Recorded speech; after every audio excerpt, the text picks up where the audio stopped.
Bonjour tout le monde! Aujourd'hui on se retrouve avec un nail art en one stroke avec des belles couleurs pour accueillir l'automne. C'est un nail art que vous avez beaucoup liké et commenté sur Facebook, alors je vous laisse regarder la vidéo.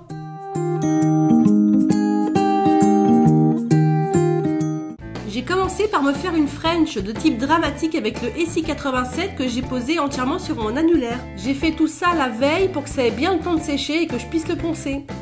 Sur mon pinceau à one stroke, j'ai mis un vert très foncé et un vert plus clair. Puis j'ai commencé à former une première feuille. Comme vous pouvez le voir, je fais ça par petits à-coups et j'appuie très peu sur mon pinceau. Je précise que c'est un nail art que j'ai eu beaucoup de mal à filmer parce que je tourne mon doigt dans tous les sens et ma caméra du coup a pas toujours fait le point comme il fallait. Chaque feuille est composée de 3 parties pour faire une forme un petit peu plus sympa.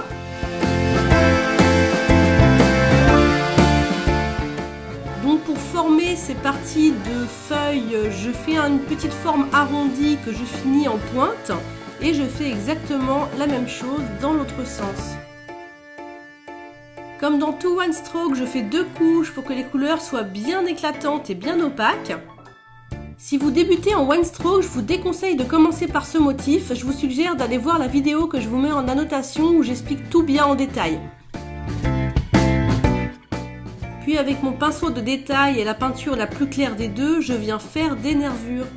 Pour faire des traits tout fins comme ça, il faut vraiment bien diluer votre peinture pour que ce soit plus facile à travailler.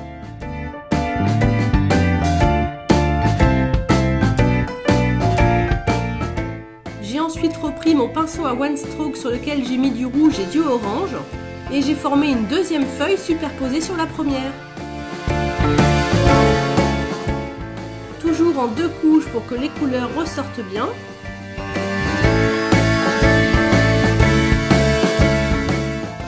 Ensuite, avec les mêmes couleurs, j'ai fait une 3e feuille sous la première.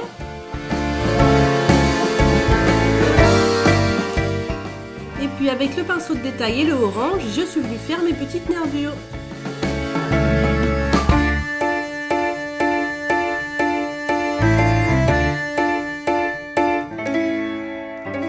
Pour les dernières feuilles, j'ai pris du rouge et la couleur chair. Et j'ai aussi pris un pinceau à one stroke un petit peu plus grand pour faire des feuilles plus grandes. J'ai pas hésité à passer par-dessus les feuilles précédentes pour faire comme un tapis de feuilles mortes un petit peu. En fait, j'ai commencé par les feuilles les plus foncées pour finir par les feuilles les plus claires pour faire une sorte de perspective.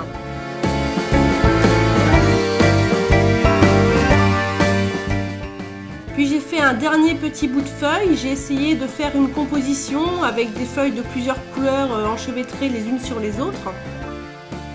Et j'ai fait mes nervures avec la couleur chair.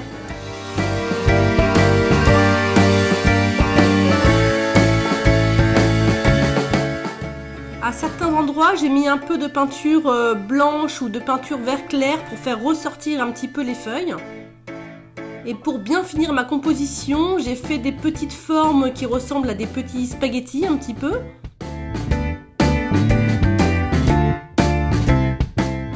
Et je vous remontre la forme sur mon majeur où j'ai juste fait un petit rappel de feuilles et quelques petits spaghettis en fait.